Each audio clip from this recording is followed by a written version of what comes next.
আজ চাঁদ দেখা গেলে আগামীকাল থেকে শুরু হচ্ছে পবিত্র রমজান মাস। রমজানে নিত্যপণ্যের বাজার নিয়ে রীতিমতো সয়াবিন তেল আতঙ্ক পেয়ে বসেছে ভোক্তাদের। প্রায় 2 মাস ধরে সরবরাহ সংকটে থাকা সয়াবিন তেলের বাজার এখনো স্বাভাবিক হয়নি। বাজার সংশ্লিষ্ট ব্যক্তিরা বলছেন, পবিত্র রমজানে সয়াবিন তেল চাহিদার তুলনায় বেশি আমদানি হয়েছে। তাহলে কেন এই পরিস্থিতিতে পড়তে হবে? এদিকে রমজানকে উপলক্ষ করে বাজারে মাছ, মুরগি, লেবু, শসা, বেগুনের দাম কিছুটা বেড়েছে। শনিবার 1 মার্চ রাজধানীর বিভিন্ন বাজারে সরেজমিনে খোঁজ নিয়ে জানা যায়, কোম্পানির ডিলাররা পর্যাপ্ত তেল সরবরাহ করছে না। শুধু তাই নয়, বোতলজাত সয়াবিনের সঙ্গে নানা পণ্য নেওয়ার শর্ত জুড়ে দিচ্ছেন।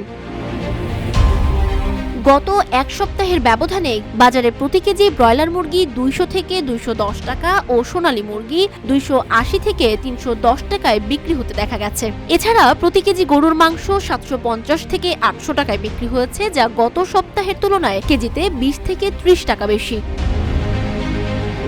মাংসের পাশাপাশি বাজারে সব ধরনের মাছের দামই কেজিতে 10 থেকে 20 টাকা বাড়তি দরে বিক্রি হতে দেখা গেছে। বাজার ঘুরে দেখা যায়, 2 সপ্তাহ আগে যে লেবুর হালি ছিল 20 থেকে 40 টাকার মধ্যে, তা শনিবার 40 থেকে 100 টাকায় বিক্রি হচ্ছে। এছাড়া প্রতি কেজি বেগুন 40 থেকে 65 টাকা, হাইব্রিড শসা 50 থেকে 60 টাকা ও দেশি শসা 80 থেকে 100 টাকায় বিক্রি হচ্ছে, যা গত সপ্তাহের ব্যবধানে কেজিতে 10 থেকে 20 টাকা বেশি। প্রতি বছর রমজানের আগে নিত্যপণ্যের বাজারে যে আগুন ভাব থাকে, এবার তা নেই।